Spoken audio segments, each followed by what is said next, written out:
Muchas gracias, ministro. Es ¿no? Gracias, presidente. Señorías, la verdad es que me hace mucha ilusión volver a esta comisión de Hacienda y Función Pública, en la que yo estuve participando durante 6 años seguidos como presidente de la Autoridad Independiente de Responsabilidad Fiscal, y tuve durante esos 6 años una interacción con esta comisión entre el año 2014 y 2019,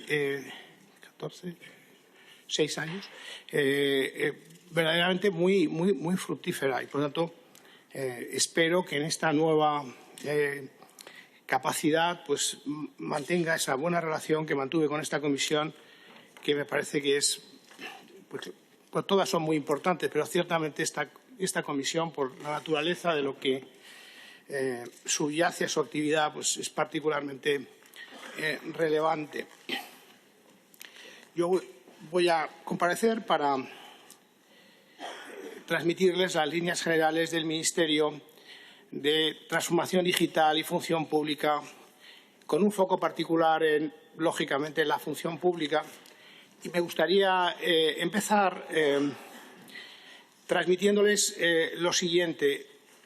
Existen algunos precedentes en los países de nuestro entorno de ministerios de transformación digital. Pocos, pero yo creo que esto va a ir a más, dada la importancia creciente que va a tener sobre la sociedad y sobre la actividad económica los procesos de cambio tecnológico que se están produciendo en el mundo y que afectan de una forma muy significativa también a la actividad pública. Existen en algunos países de nuestro entorno ministerios específicos dedicados a la reforma, a la transformación de la administración pública, poniendo el énfasis en estos países en la necesidad de cambio y de transformación de la función pública, pero no existe ningún antecedente que yo sepa donde se han fusionado ambas actividades en un ministerio único, como es el de la transformación y de la función pública.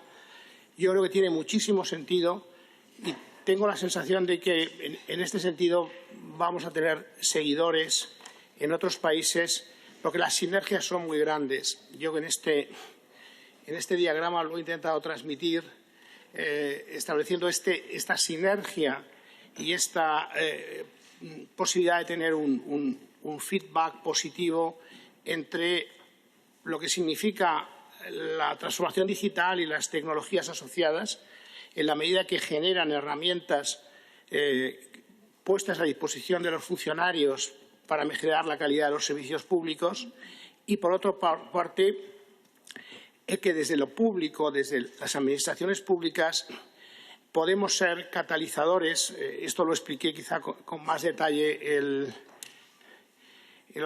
anteayer en la Comisión de Transformación Digital. Vamos a ser catalizadores del uso de esas nuevas tecnologías, porque estas tecnologías, y ahora está muy de moda, por ejemplo, la inteligencia artificial, y está de moda con razón porque es una capacidad que da posibilidades nuevas de sustituir trabajos repetitivos y mejorar la productividad de las personas en muchos ámbitos de la vida. Desde lo público estamos en la mejor de las posibilidades y circunstancias, por la naturaleza de la información y de los datos, por hacerlo en entornos seguros. Estamos en la mejor de las situaciones para desarrollar casos de uso, pilotos que nos den confianza, que nos permitan testar los límites que hay que poner a estas tecnologías, dónde empieza la decisión humana, dónde termina la decisión de la máquina, y, por otro lado, ir probando en qué medida y la capacidad que tienen, el recorrido que tienen de mejorar la provisión de servicios, en este caso de servicios públicos. Por lo tanto, el tener en este ministerio 2 secretarías de Estado que estaban antes en otro ministerio, la de transformación digital, la de digitalización e inteligencia artificial y la de telecomunicaciones y infraestructuras digitales, por una parte, y la Secretaría de Estado de Función Pública, por otro, yo creo que es algo que nos va a servir para explotar al máximo estas sinergias potenciales y la posibilidad de tener retroalimentación positiva entre lo que se decide en unas secretarías y en otras. Propuse ya el lunes 3 grandes consensos en el ámbito de nuestro ministerio. 3 grandes consensos dirigidos a este Parlamento, a este Congreso de los Diputados, para que trabajemos juntos. Y me acordaba el lunes cuando lo presentaba que en mi anterior capacidad como ministro de Inclusión, Seguridad Social y Migraciones, arranqué la legislatura en el año 2000 también presentando en aquel caso 2 consensos grandes que parecían difíciles en aquel momento, pero que se materializaron después con acuerdos en el Parlamento, con abrumadores mayorías. Una fue el acuerdo en el Pacto de Toledo, después refrendado en el Pleno del Congreso de los Diputados, con una amplísima mayoría, con muy pocos votos en contra, respecto a la reforma de pensiones que después desarrollamos con la Comisión Europea en el contexto del Plan de Recuperación y con los agentes sociales, y que hoy permite que las pensiones se revaloricen con el IPC y que aseguremos a medio y largo plazo la sostenibilidad y, al mismo tiempo, el poder adquisitivo de los pensionistas. Eso fue el resultado de un gran consenso que se aprobó en el Pacto de Toledo por los principales grupos y con una abrumadora mayoría.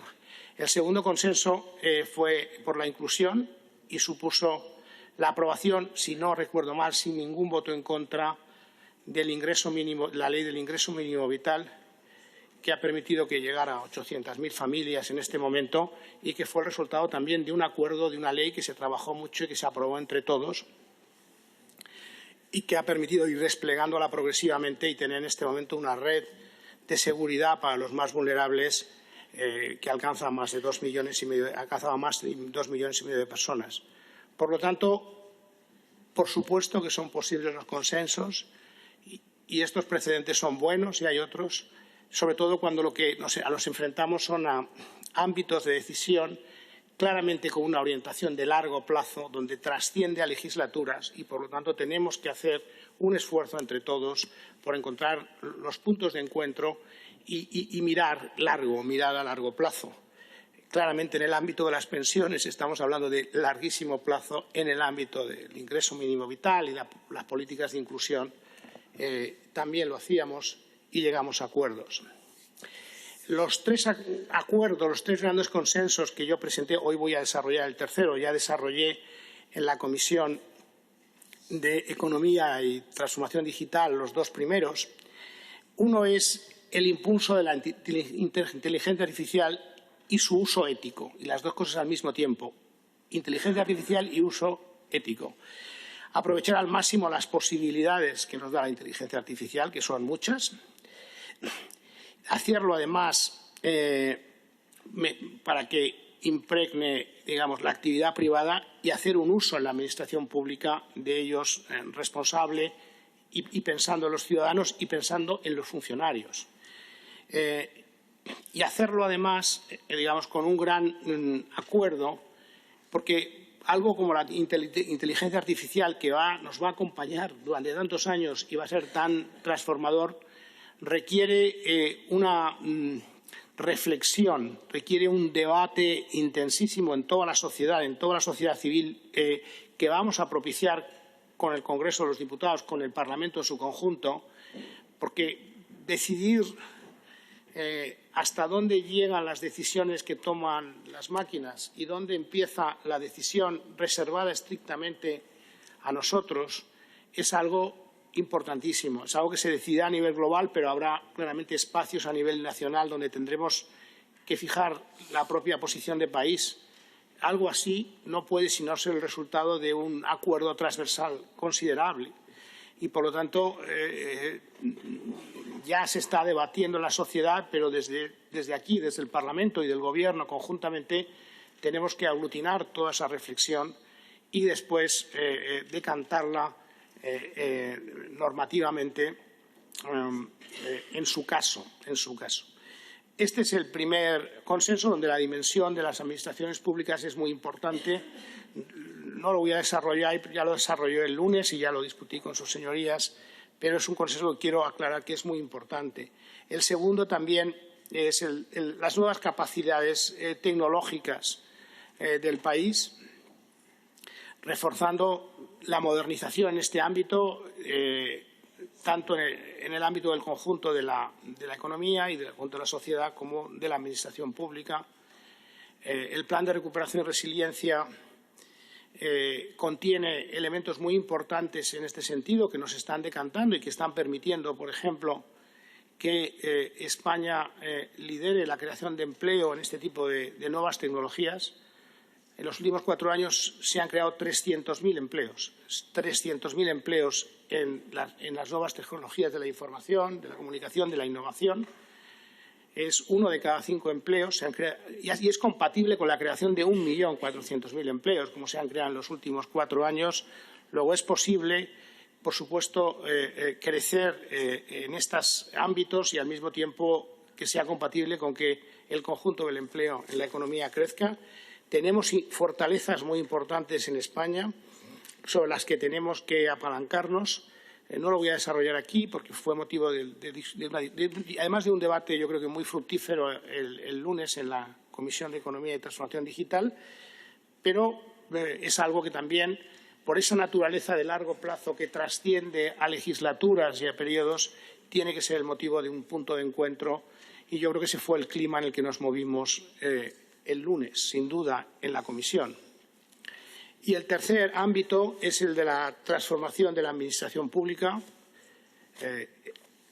motivo de mi comparecencia hoy, para seguir impulsando una Administración que tiene que ser cada vez más moderna y más abierta, donde la digitalización tiene que tener un papel fundamental, pero siempre orientada a mejorar la calidad de los servicios públicos y al servicio de los funcionarios, que son los que al final hay que poner a su disposición nuevas herramientas para que trabajen en mejores condiciones, para que su labor de servicio a los ciudadanos sea, mejorada por estas tecnologías. Por lo tanto, es en torno a este consenso, la necesidad de un consenso para la transformación de la Administración pública sobre lo que va a versar fundamentalmente mi intervención hoy aquí. Y yo creo que es bueno cuando nos enfrentamos a algo, y en este caso a la función pública, reflexionar siempre sobre cuál es el punto de partida. Al menos esa es la metodología con la que yo me he enfrentado siempre en mi vida a mis retos profesionales, y este es uno muy grande, sin duda. ¿Y cuál es el punto de partida? En este gráfico, lo que he calculado y he puesto en este diseño es, en el eje horizontal es la renta per cápita de los países europeos y en el eje vertical hay varios índices sobre la calidad de la administración pública de máxima garantía mundial. Quizá el más reconocido es el de Quality of Government de la Universidad de Gotemburgo. Este gráfico sale muy parecido con otro índice de calidad de la administración pública que elabora el Banco Mundial. Salen muy parecidos los resultados. Y aquí, en este gráfico, hay muchos mensajes, yo creo que relevantes. Uno de ellos es que vemos una correlación extraordinaria entre el nivel de renta per cápita de un país, el indicador más habitual de bienestar, que es cualificable, desde luego, de un país y la calidad de su administración pública. Como sabemos, España está en una situación media, intermedia en renta per cápita en Europa y, correspondientemente, tenemos una situación media en Europa en calidad de nuestra administración pública. No estamos entre los países mejores, que son fundamentalmente, lo puedo ver en ese gráfico, los países digamos, con más renta per cápita de Europa, los países escandinavos y algunos países centroeuropeos. Esos son simultáneamente los países con mejor administración y mejor calidad de su administración y, al mismo tiempo, los que tienen mejor renta.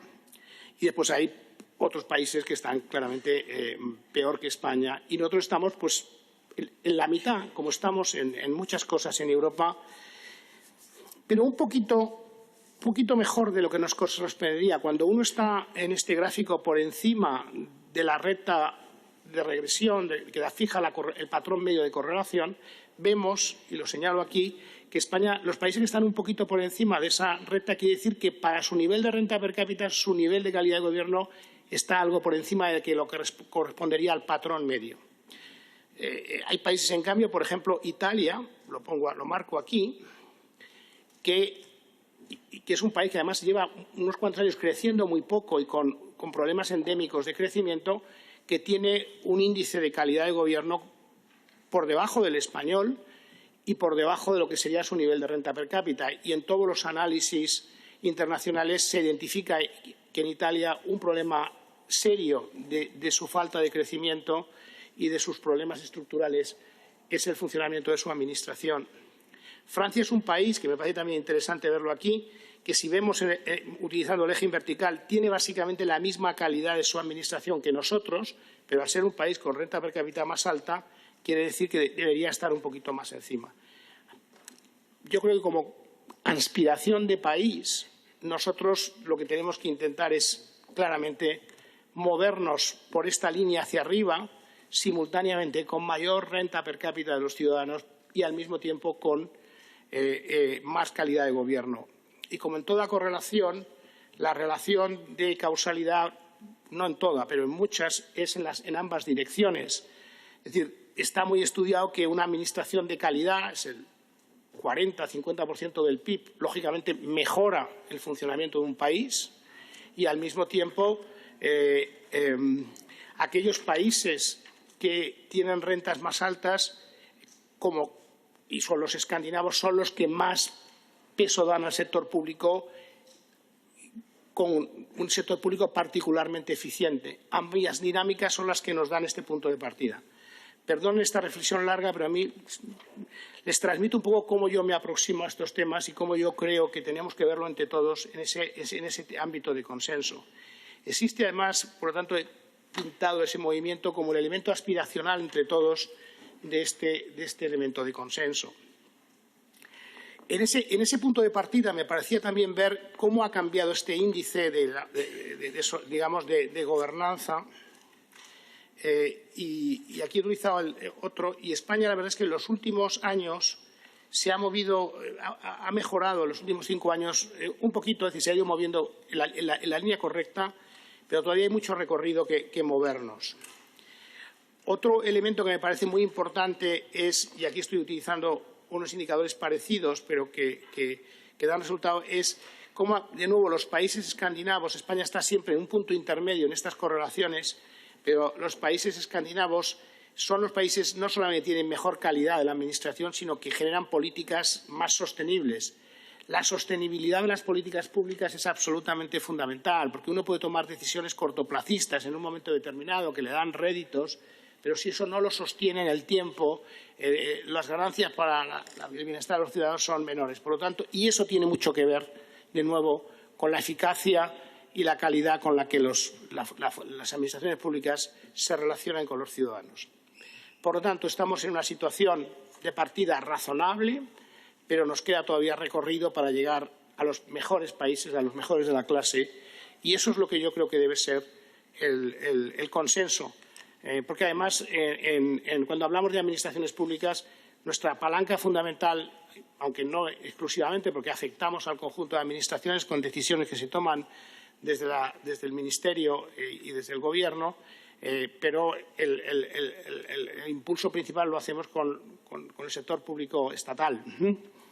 Y a partir de ahí debemos ser ejemplares y catalizadores para el resto de administraciones públicas. Por lo tanto, el consenso requiere una colaboración no solamente de este Parlamento, sino de todas las administraciones públicas en las comunidades autónomas y en los ayuntamientos. De hecho, el grueso del empleo público está en las comunidades autónomas, como es sabido, ¿no? Yo creo que hay tres elementos que me parece que son muy importantes en este consenso, en este contexto transformador. Uno es el compromiso reformista al que hemos llegado con Europa. El componente 11 del Plan de Recuperación y Transformación y Resiliencia pone el énfasis justamente en la reforma profunda de la administración pública y su modernización. Y eso quiere decir que tenemos y estamos utilizando recursos importantes públicos con todas las administraciones públicas para que eso sea así. El segundo es, tenemos un reto de relevo generacional.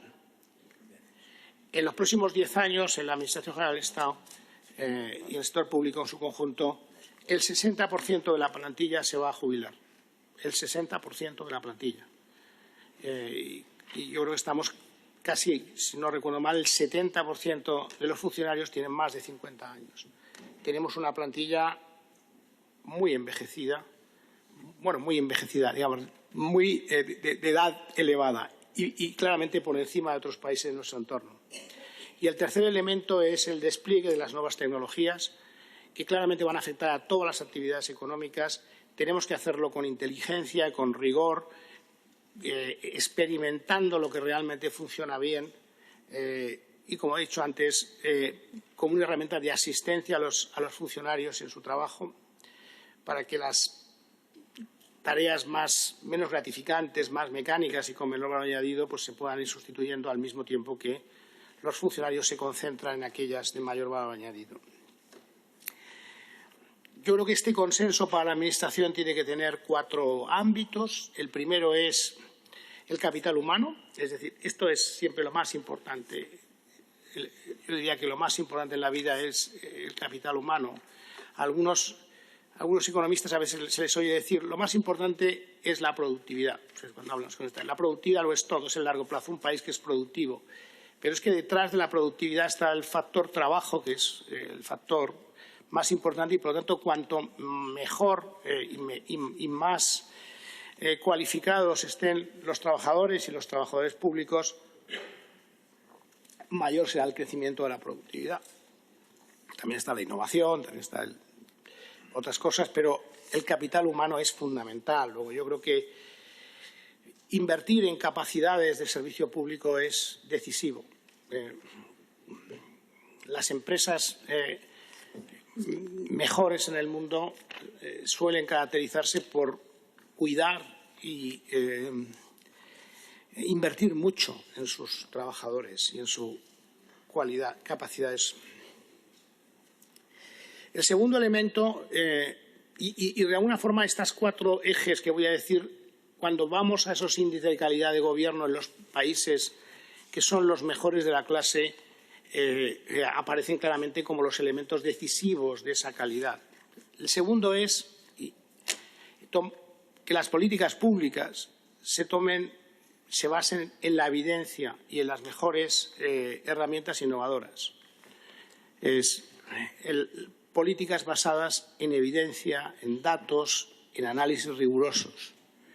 Esto es otro elemento singular y que singulariza a los países con mejor gobierno. El tercero es un consenso para que la Administración sea abierta a los ciudadanos, accesible, humanista, cercana. Y finalmente el cuarto y tiene que ver en un sentido muy amplio, sobre el que lo veré más adelante, una Administración que rinda cuentas, que sea abierta y transparente, pero esto en un sentido muy amplio y afectando a todos los ámbitos administrativos y con mucha participación ciudadana. Voy a empezar, por lo tanto, a desarrollar estos ejes. El punto de partida, cuando hablamos de recursos públicos, de capital público, de personal al servicio público, es de unas plantillas en este momento muy tensionadas. En ese gráfico de la derecha tienen ustedes el personal al servicio del sector público en su conjunto del Estado. Y como ven, desde el año 2000 2012 hasta el año 2018-19 se produjo una reducción muy importante de la plantilla, basada en un procedimiento muy cuestionado, como es la tasa de reposición, que lleva a una caída, como vemos, del empleo muy grande. Como esto ocurrió y está ocurriendo además en un contexto de creciente aumento de las jubilaciones en el sector público, solamente a partir del año 18-19, cuando se revierte esta aproximación al empleo público, ha sido posible estabilizar en primer lugar, y solamente en los últimos años hemos conseguido que en términos netos la plantilla esté creciendo.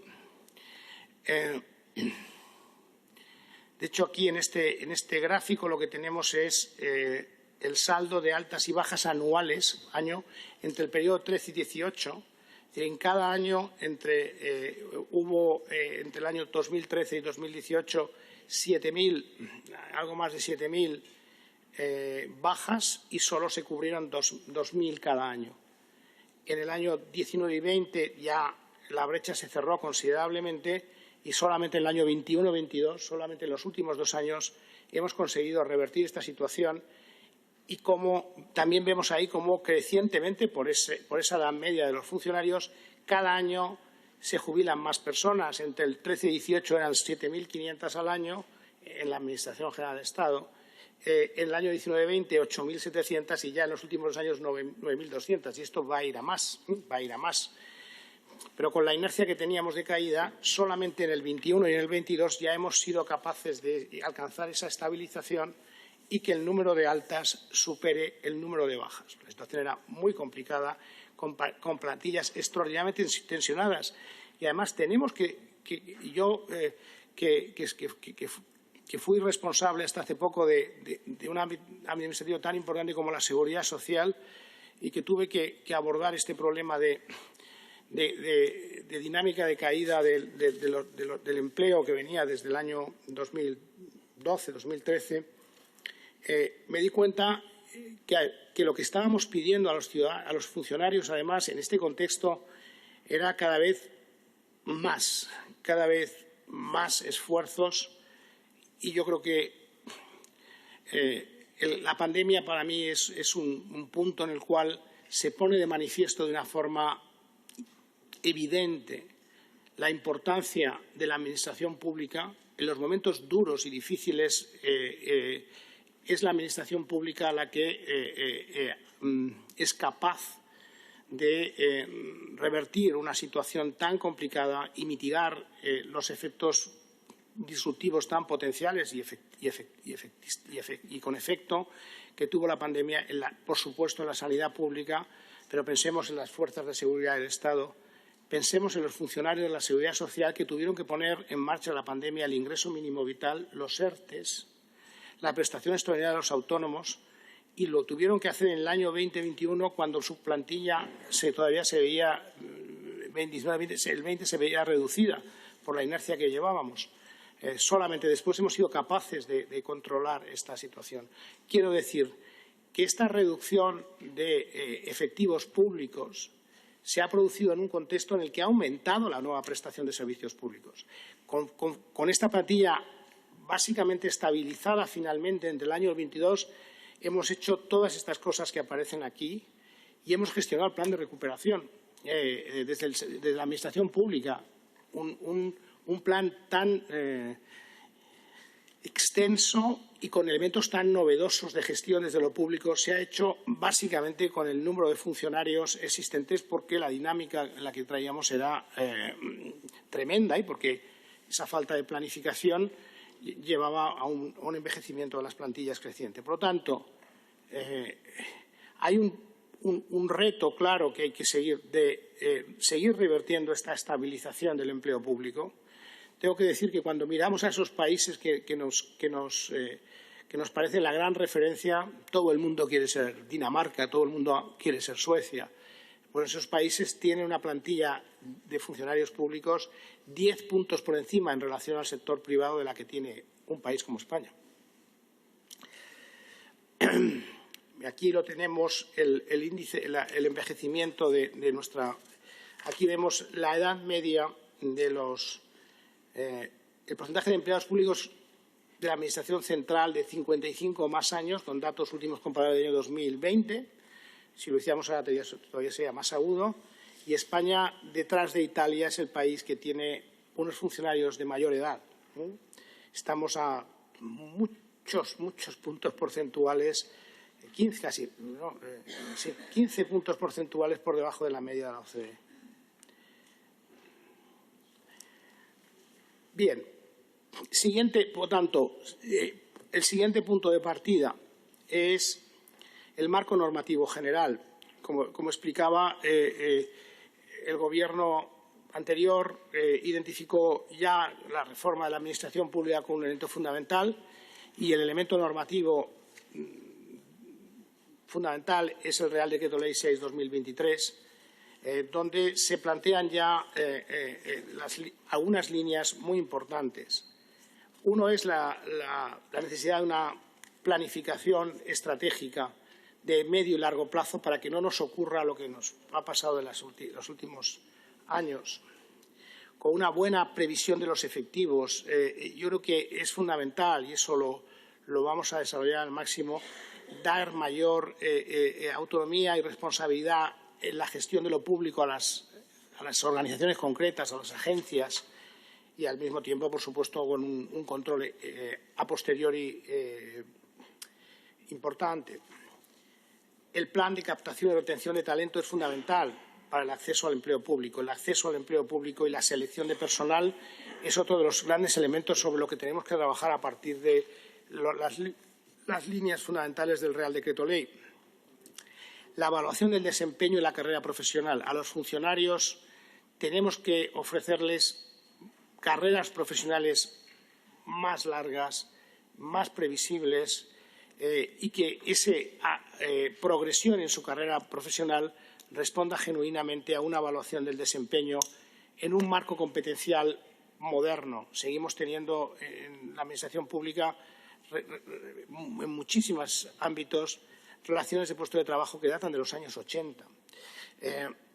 La figura del directivo público profesional, una demanda permanente de los representantes, de los funcionarios, nos tiene que llevar al Estatuto del Directivo Público. Ya está ahí en la ley el germen. Aprovecho para decir que todas estas desarrollos de la Ley 6/2023 las vamos a hacer en primera instancia, y este año 2024 es el año fundamental para negociarlo y acordarlo con los agentes sociales, con los representantes sindicales de la función pública, con la que ya nos estamos reuniendo y con la que estamos teniendo primeras reuniones para organizar lo antes posible un calendario sistemático. Es muy ambicioso todo lo que queremos hacer. Son muchos años sin abordar esta modernización, esta reforma, pero nos tenemos que dar, yo creo que este año 2024 o parte de este 24, para llegar a algún acuerdo, porque la dimensión del reto lo merece. Aquí simplemente desarrollo algunas de estas ideas. La gestión es fundamental, sobre todo con ese perfil de envejecimiento, que hagamos una previsión y una proyección adecuada de las necesidades de funcionarios para los próximos años y qué tipo de funcionarios y en qué funciones. En ese sentido es fundamental, y lo haremos después de acordar el modelo que sustituya también con los agentes sociales, sustituir la tasa de reposición de efectivos, que es un instrumento que por su propia naturaleza lo que genera es crecimiento vegetativo de las plantillas basado en la estructura persistente cuando estamos en un cambio enorme. Yo creo que es muy difícil de defender la tasa de reposición cuando estamos hablando de modernización y transformación de la función pública. Por lo tanto, necesitamos un modelo distinto de previsión y de proyección de qué puestos necesitamos y dónde los necesitamos en la Administración General del Estado y en general en toda la Administración pública. Después todas las administraciones tendrán que tomar sus decisiones en sus ámbitos de responsabilidad y sus funciones, pero hay que hacerlo con un modelo claramente distinto de la tasa de reposición. Nos damos este año para poder construir este nuevo modelo y discutirlo ampliamente. Tenemos muchas ideas, pero tenemos que hablarlo con los agentes sociales y después reflejarlo en los presupuestos generales del Estado del año siguiente.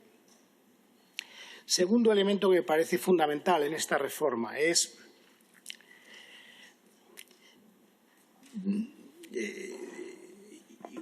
ir desplazándonos de un modelo que está muy arraigado, muy culturalmente en las administraciones públicas y singularmente en la Administración General del Estado, de autorización previa de casi todo, de micromanagement, de microgestión de las cosas, donde decisiones incluso menores requieren autorización previa, que a mí a veces en mi vida profesional me ha llevado desconcierto, ¿no? Cuando me he encontrado tanto como presidente de la Autoridad Independiente de Responsabilidad Fiscal, la Administración General del Estado, como después como ministro, como los ámbitos de autonomía de las unidades administrativas son tan estrechos. Yo he trabajado en otros sitios fuera de España, en otras instituciones y también en el sector privado, y verdaderamente me ha sorprendido y me sigue sorprendiendo el poco espacio de decisión que dejamos a las unidades administrativas, porque es esta idea de control previo que termina siendo muy asfixiante y que deja muy poco espacio a la decisión y mata la innovación muchas veces.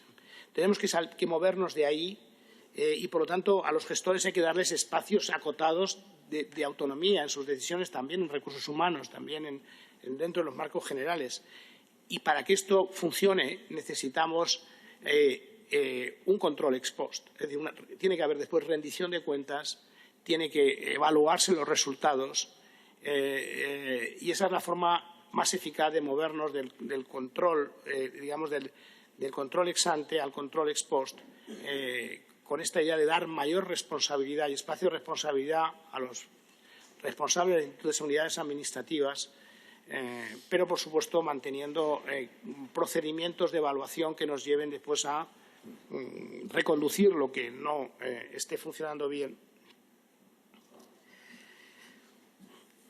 Capital humano, talento. A mí me parece que tenemos que ser el sector público tiene que ser mucho más atractivo para atraer nuevos empleados. Y eso requiere, y de nuevo hay que hablar con los representantes de los funcionarios intensivamente. Hay mucha inercia. La figura del directivo público es importante en la parte más de arriba, que existan carreras profesionales bien basadas en la meritocracia y que además formemos durante la carrera uno cuando accede a la función pública no tiene por qué tener determinadas habilidades directivas, no las testamos. Eso hay que ir adquiriéndolo y tenemos que acompañar. El INAP, vengo del INAP ahora, tenía un acto. El INAP es, por ejemplo, una institución muy importante para ese trabajo, que lo sigue haciendo, pero que tiene que hacerlo, yo creo, que con más determinación y con más modernización. Y hay que vincular, además, las carreras de los directivos a cómo van adquiriendo esas capacidades. Yo como decía, he trabajado en otras instituciones y eso es un elemento central, la cantidad de inversión y de dinero que dedicamos a capitalizar humanamente a todos los funcionarios, pero la parte directiva tiene unas características especiales de dirección de proyectos, de dirección, donde sinceramente hay herramientas y aproximaciones donde en la función pública hay carencias y eso tiene que ser parte de la carrera del directivo. Y el sistema de retribuciones tiene que estar vinculado a la meritocracia y a los resultados, en la forma en la que la retribución variable se despliega. Modelo de recursos humanos basado en competencias. Esto tiene mucho que ver con la sustitución de la tasa de posición. Necesitamos identificar con los agentes sociales las áreas funcionales, es decir, realmente a qué se dedica la administración pública y a qué se dedica cada vez más, porque esto está cambiando.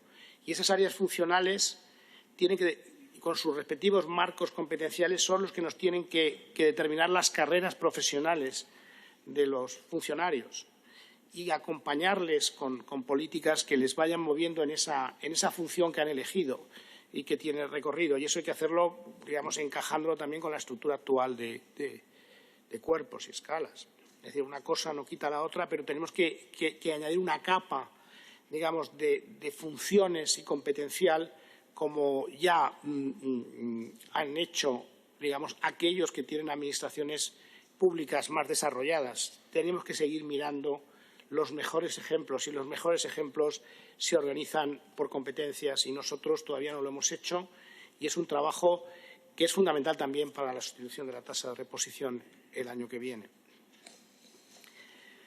Con esto yo creo que he cubierto lo que son las ambiciones que tenemos en este consenso, que requieren en primera instancia un trabajo muy intenso con los sindicatos de la función pública durante este año 2024.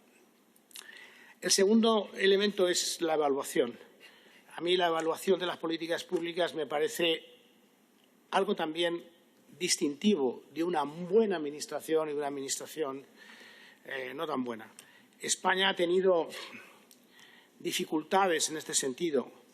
Entre el año 2014, 2017, las recomendaciones, o incluso más años, durante esos años, la recomendación específica de país, como saben, el Consejo Europeo se dirige cada año a un país y le dice cosas en las que ustedes tienen que mejorar para tener un estándar elevado dentro de Europa. Suelen ser pocas, 4 o 5.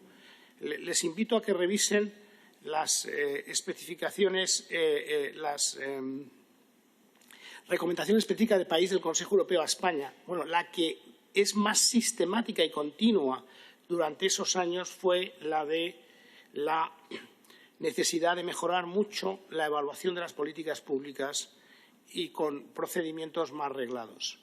Eso se tradujo en que en el año 2018 sí, la Autoridad Independiente de Responsabilidad Fiscal recibió el encargo de empezar a evaluar las políticas públicas. Y yo me encargué de diseñar ese marco de evaluación en la AIREF.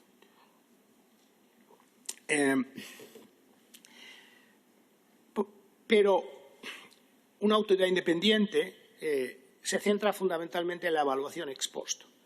Es decir, una política pública tiene dos dimensiones, o se puede organizar en dos ámbitos. Primero, ex ante, antes de decir la política, cómo la queremos hacer, y después ex post, en lo que es el monitoreo continuo de cómo está funcionando esa política para reconducirla o tacharla en algún caso si realmente no ha cumplido sus objetivos y no tiene ya recorrido. Esta segunda función es la que está haciendo la Autoridad Independiente de Responsabilidad Fiscal, pero lo hizo a partir del año 18 de una forma ad hoc, improvisada. Lo que hemos hecho nosotros en la legislatura anterior es dotar a la Autoridad Independiente de Responsabilidad Fiscal de estructura. La AIREF se organiza en divisiones y se ha añadido una tercera división, que es la división de evaluación de políticas públicas, que se aprobó por el Consejo de Ministros en su momento, y en la Ley de evaluación de políticas públicas se da un papel particular a la AIREF. Lo que tenemos que hacer, yo creo que ahora con la AIREF, es fijar un calendario de legislatura para que programemos bien todas esas evaluaciones. Esas evaluaciones tienen que estar destinadas fundamentalmente y priorizadas a aquellos ámbitos de la administración pública, de las políticas públicas, que tienen a priori necesidad más de ser reformadas, transformadas, reconsideradas. Y, por lo tanto, tenemos que tener una visión de medio plazo sobre esas políticas y después pues, pedir a una instancia independiente que nos haga los análisis correspondientes como con la calidad que suele hacerlo la IREF, que además tiene esa estructura ahora que le hemos dado en la legislatura anterior, pero donde tenemos un déficit significativo en todas las administraciones públicas y también en la Administración General del Estado es en la evaluación ex ante. La evaluación ex ante tiene que ser in-house, tiene que ser dentro, porque eres tú el que está diseñando la política.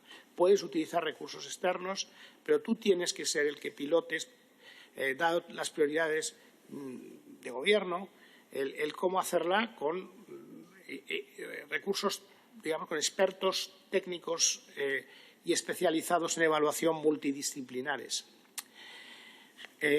Como resultado de esto, la ley que aprobamos prevé, y estamos ya trabajando en ella, la creación de una agencia de evaluación de políticas públicas orientada a la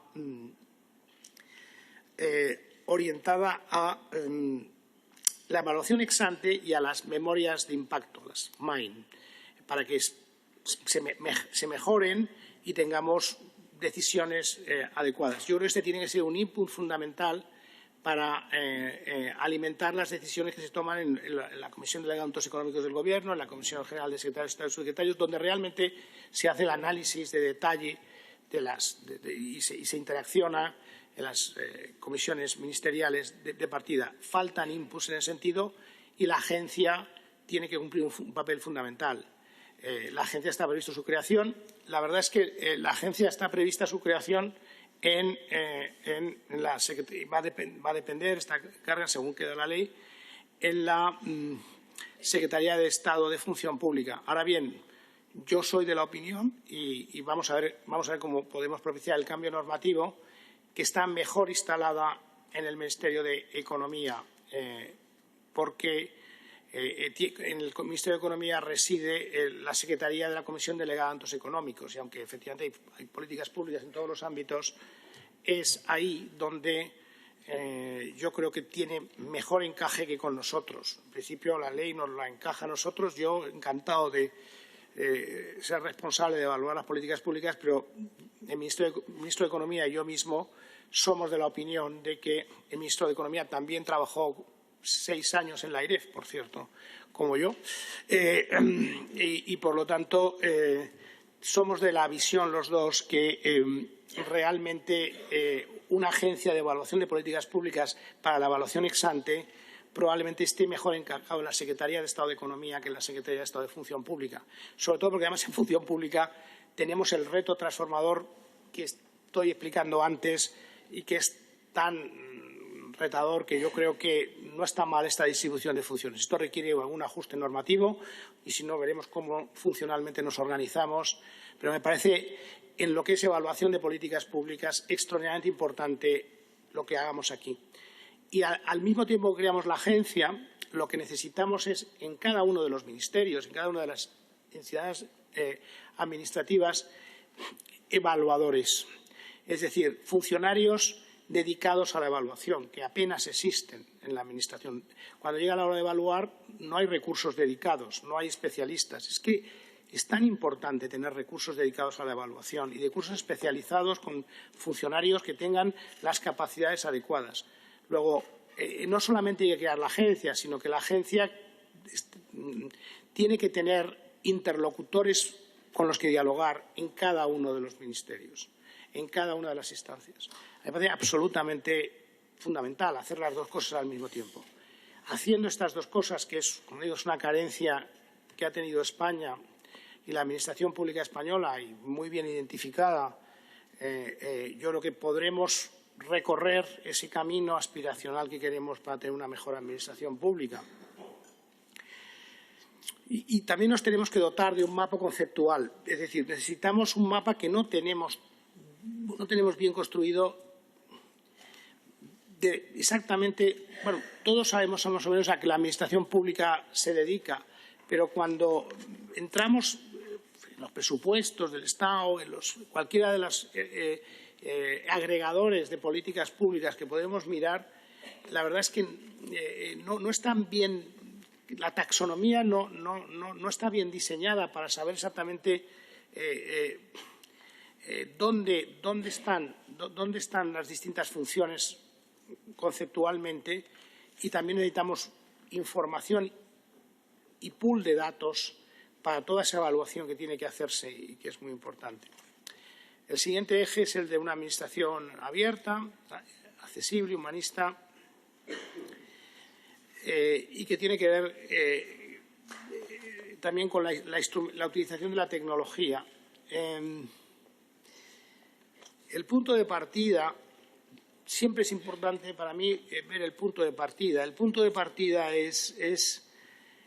no estamos tan mal en servicios públicos digitales. Estos son datos del 22 de la Comisión Europea, publicadas el año pasado, y estamos el quinto, el sexto, séptimo, ¿no? El séptimo de la Unión Europea, y claramente por encima de la media. Y los países que están por encima, pues aquí no hay alguno muy pequeñín, y como Malta y Luxemburgo, que yo creo que no van a ser muy significativos, son países escandinavos o del norte.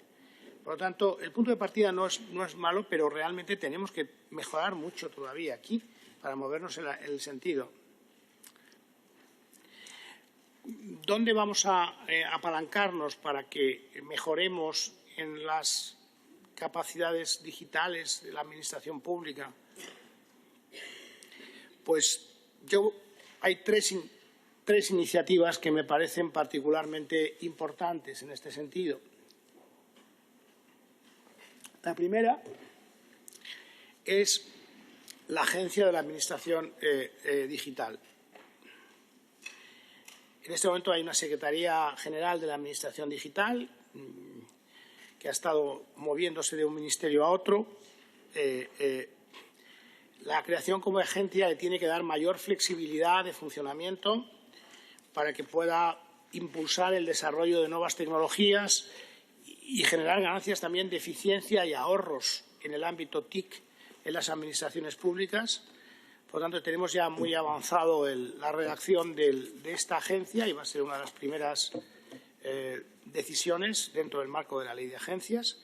Y hemos trabajado horizontalmente en las últimas semanas con otros ámbitos del Gobierno para que la agencia trabaje mucho más horizontalmente de lo que ha hecho hasta ahora. El segundo elemento es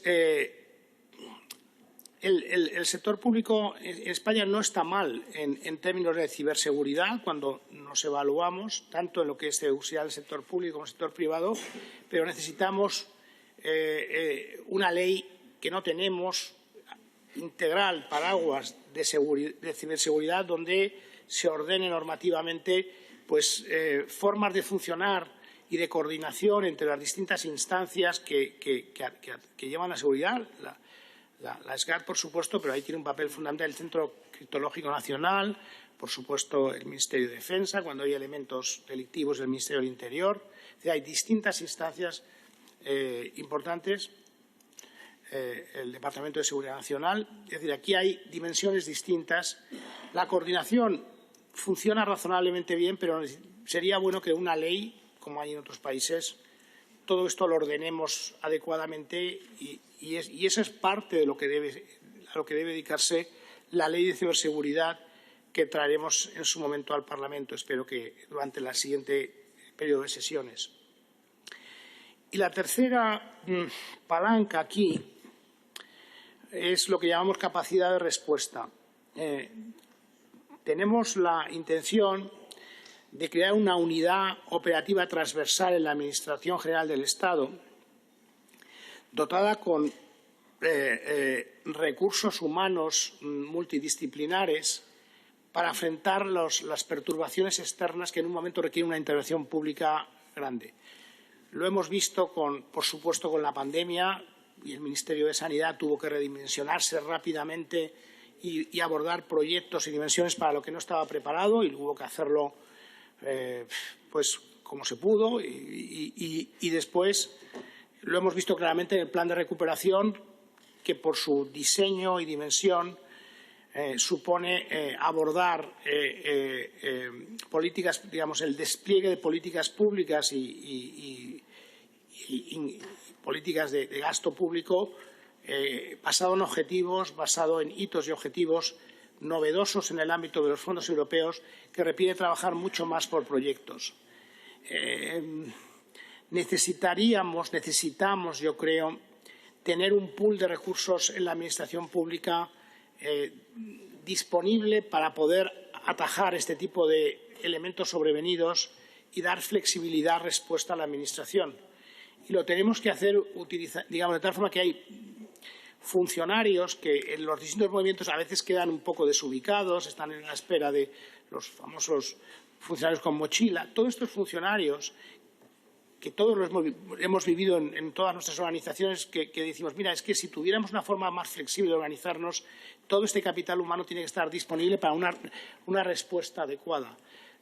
Muchos de estos funcionarios, lo que hay que hacer durante estos periodos interín que todos hemos tenido en nuestra carrera profesional, inmediatamente a formarles, y formarles, por ejemplo, en funcionar por proyectos, de tal forma que estén disponibles y preparados y capacitados para abordar proyectos específicos sobrevenidos que aparezcan, como hemos visto en los últimos años.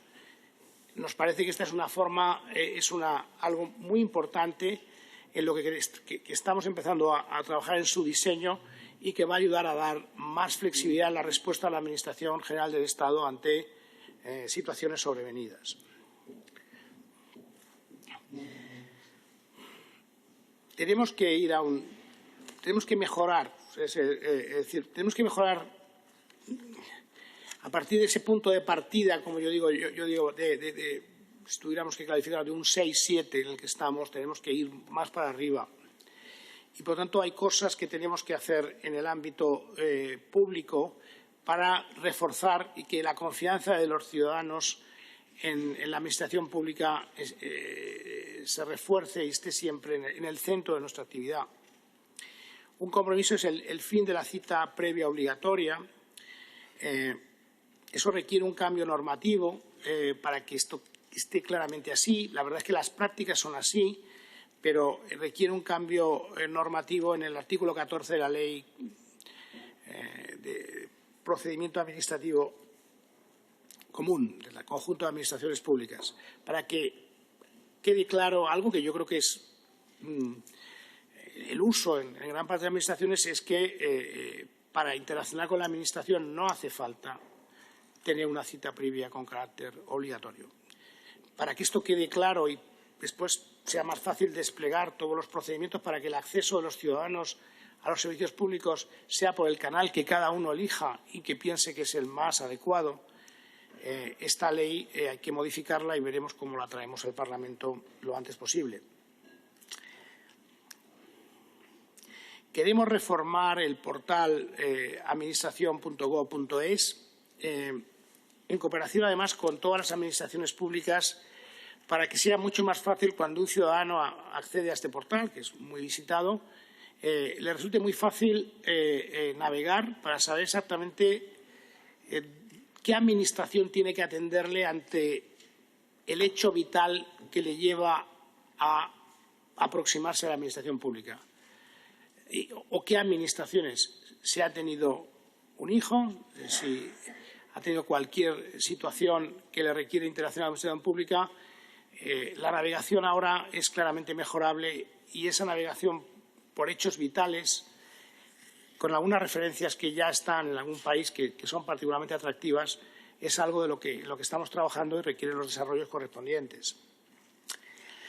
Tenemos siempre el reto, todas las administraciones públicas, el reto demográfico y de los colectivos que tienen vulnerables, que tienen necesidades especiales. Aquí lo que nosotros queremos hacer es utilizar en sitios, digamos, remotos, digamos, donde la administración pública tiene una presencia limitada, pues la presencia que tenga sea un punto de acceso de servicios amplios a la administración pública y que no funcionemos tanto por silos. Esto requiere, pues, organización, cooperación entre administraciones y, como todo, yo creo que en la vida que que tiene que ver con las políticas públicas, es bueno empezar con pilotos, con experiencias que nos den confianza y que veamos los límites y las posibilidades de desarrollar estos elementos. Otro elemento importante es potenciar el uso del teléfono 060. Se utiliza bastante como teléfono de entrada para saber cómo interaccionar con la administración pública. Es una alternativa al portal administración.gov. Yo creo que tenemos que trabajar más para que ese teléfono 60 en lenguaje, en aproximación, en segmentación, tenga una especial atención a los colectivos vulnerables. Que los colectivos vulnerables lo tienen difícil en la administración con la administración pública y aquí en todos los países. Ayer comía yo con el profesor Banerjee. El profesor Banerjee es Premio Nobel de Economía, está colaborando con el Ministerio de Inclusión desde hace 2 años. Es probablemente el máximo especialista en el mundo, es profesor del MIT, justamente en la interacción con los vulnerables, con las personas de pocos recursos. Y discutíamos el enorme reto que tiene en todo el mundo para que las personas vulnerables, las personas con dificultades, tengan mejor acceso a los servicios públicos y cómo a veces eso requiere ser innovador y plantearse cosas que no se han ensayado hasta ahora. Yo creo que tenemos que insistir en esa vía, porque este es un reto de todas las administraciones en todo el mundo. Y vinculado con eso, y en parte, es la brecha de lenguaje que existe entre la Administración y los ciudadanos. Es algo que todos seguro que hemos discutido alguna vez en nuestros entornos familiares y nos ha pasado que nos llega información de cualquier administración pública en un lenguaje administrativo que a veces es absolutamente necesario porque a partir de ahí pues, se están dando prestaciones, se están aportando derechos y después hay controles, y hay interventores, etcétera, Tribunal de Cuentas, todo tiene que quedar muy reglado. Pero eso no dice para que cuando nos dirijamos a los ciudadanos lo hagamos al mismo tiempo que hagamos referencia a las normas que sean y a los de una forma que el ciudadano entienda verdaderamente qué le estamos diciendo, qué le estamos pidiendo o qué le estamos devolviendo en una petición. Para eso yo creo que hay 2 herramientas que tenemos que desarrollar más y yo creo que la AGE en ese sentido puede ser piloto y catalizador de otras administraciones. Una es, estamos trabajando experimentalmente con un software que llamamos lenguaje claro y fácil para que los funcionarios en el trabajo administrativo tengan un software que le esté indicando, mira, por ahí mejor escríbelo así porque de esta forma se va a entender a los ciudadanos. Esperamos poder ponerlo a disposición lo antes posible. Y el otro es la inteligencia artificial, donde yo creo que aquí estamos ya concibiendo también casos de uso, pilotos, para que ayuden a reducir la brecha de lenguaje. Yo he tenido la oportunidad, por ejemplo, en trabajos anteriores, de escuchar diálogos en call center en cómo un ciudadano, o incluso ver intercambios en la web, en cómo un ciudadano pregunta cosas sobre servicios públicos, la seguridad social, por no hablar extranjería, los inmigrantes, donde el cómo uno se dirige a la Administración para pedir algo o para alguna aclaración tiene una brecha enorme con cómo los funcionarios están preparados a responder con las herramientas que tienen y con su propia visión de lo que tienen que decir. Modelos de inteligencia artificial entrenados sobre esa brecha de lenguaje, ese teléfono roto que a veces se produce en esas conversaciones, esas interacciones escritas, ya está comprobado, podrían proporcionar a los funcionarios un copiloto, un instrumento de interacción extraordinariamente útil para ayudar a que nos entienda, a que los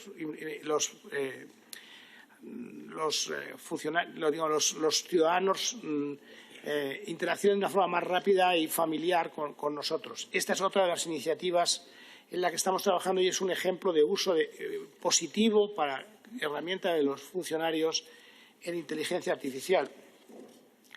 Y finalmente, quiero hablar de transparencia, participación y rendición de cuentas. Este es otro de los vectores en los que, cuando vemos los países más avanzados del mundo, nos damos cuenta que en este ámbito son también excelentes.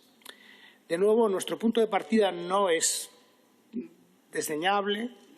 De hecho, no es casualidad que España esté copresidiendo en este momento Open Government Partnership y lo está haciendo, lo va a hacer en 2024, empezando a llegar en 2025, y que lleve la dirección de la Alianza para el Gobierno Abierto. Yo creo que este reconocimiento debe servirnos para desarrollar dentro de la Administración General del Estado y, por extensión, ser catalizador de otras administraciones de instrumentos de gobierno abierto cada vez más poderosos. Yo creo que cuando hablamos de transparencia, y aquí voy a poner algunas legislativas y con esto termino, conviene tener una visión abierta de lo que significa la rendición de cuentas y la transparencia. Yo he reflexionado mucho sobre ello, entre otras cosas porque la Autoridad Independiente de Responsabilidad Fiscal es miembro del Consejo de Transparencia, y durante esos 6 años hablamos mucho con el Consejo, dimos muchas vueltas a este asunto.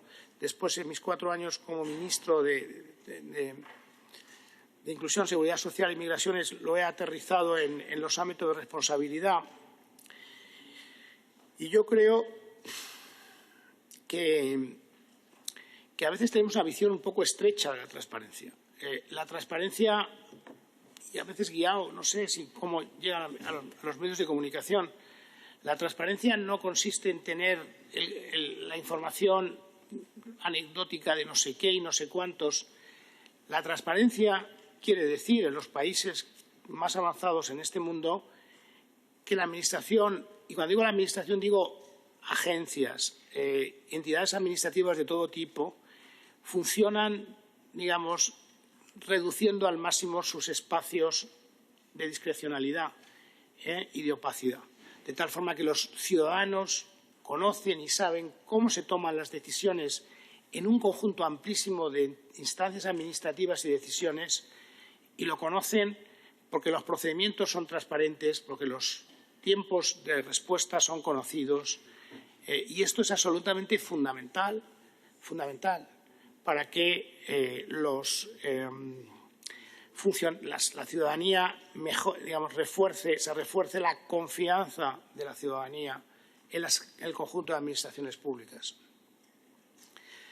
Hay un tema concreto que está en el plan de recuperación que tenemos que hacer, que es regular las actividades de los grupos de interés, y eso haremos el desarrollo normativo correspondiente, y ustedes sabrán en su momento de ello.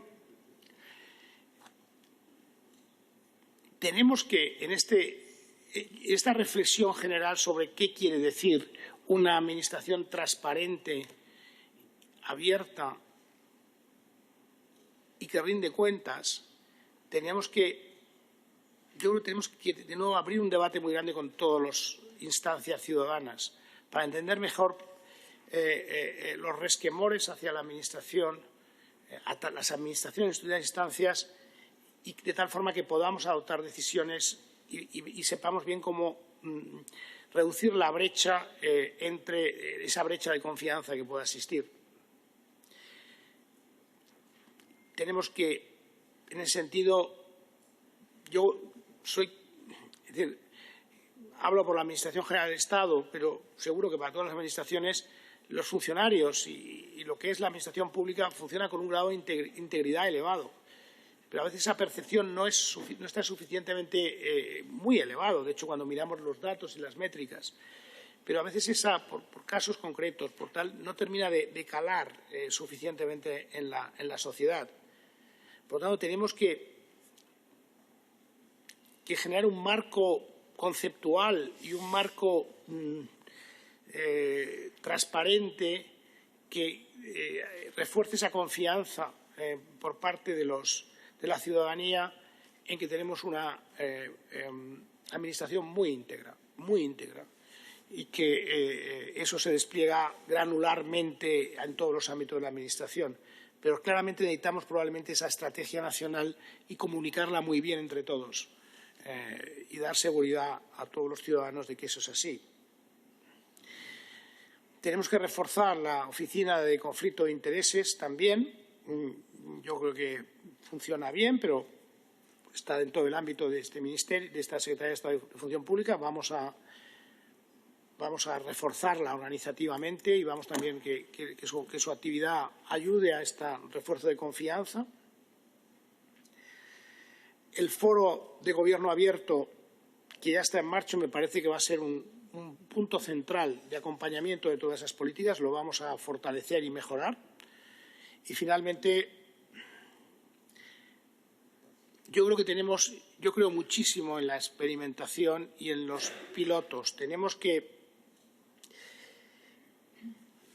interaccionar más con los ciudadanos y con los representantes de la sociedad civil para estar mucho más abiertos a entender, es decir, cómo debemos mejorar la administración pública. Yo creo que esa participación horizontal y abierta nos tiene que ayudar a mejorar las normas, sin duda, sin duda. Y yo creo que ahí eso lo podemos hacer conjuntamente también con ustedes. Es decir, en aquellos ámbitos donde les parezca, podemos trabajar conjuntamente el Gobierno y el Parlamento para que la voz de los ciudadanos sobre cómo ven la administración pública y que podamos hacer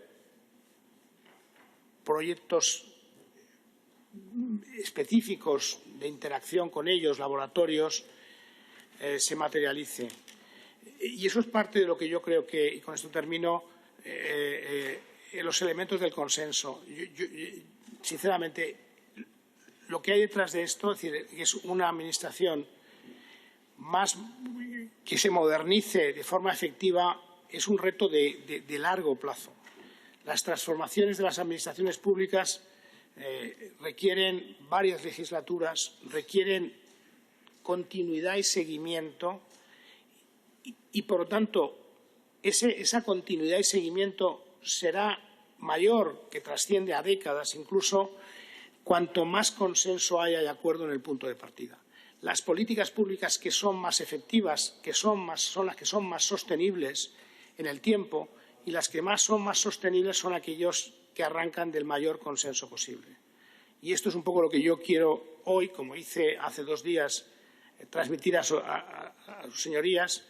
En este ámbito me parece que es absolutamente decisivo que arranquemos entre todos con una visión de largo plazo y una visión reformista, pero al mismo tiempo cooperativa. Y con esto yo creo que me abro a sus comparecencias. Gracias.